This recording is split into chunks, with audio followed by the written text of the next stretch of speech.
ఆవు నీతితో వెలుగుతున్న దీపం కానీ నువ్వుల నూనెలో వెలుగుతున్న దీపం మించి కానీ పొగ వచ్చినప్పుడు ఆ పొగ పూజ చేసుకుంటూ లోపలికి వెళ్ళిందనుకోండి, యమధర్మరాజు గారు ప్రీతి చెందుతాడు, శనీశ్వరుడు ప్రీతి చెందుతాడు.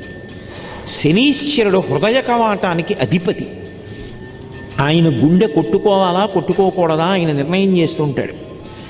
ఇప్పుడు ఆ దీపపు పొగ వాసన చూస్తున్నాడు అనుకోండి, హృదయ కవాటం మీద అనుగ్రహం ఉంటుంది, ఈశ్వర కటాక్షం ఉండి గుండె కొట్టుకుంటుందంటే ఆరోగ్యంతో ఉంటాడు.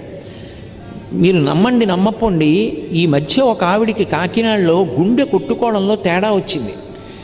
ఎంత వేగంతో కొట్టుకోవాలో కండరాలు అంత వేగంగా కదలటం లేదు, ఎక్కువ కదలకూడదు, చాలా జాగ్రత్తగా ఉండాలని చెప్పారు. ఆవిడ కొంతకాలం నువ్వుల నూనె దీపం పెట్టి దాని మించి వస్తున్నటువంటి పొగని ఏ పూజ చేయకుండా భర్త గారు పూజ చేసి వెళ్ళిపోయారు.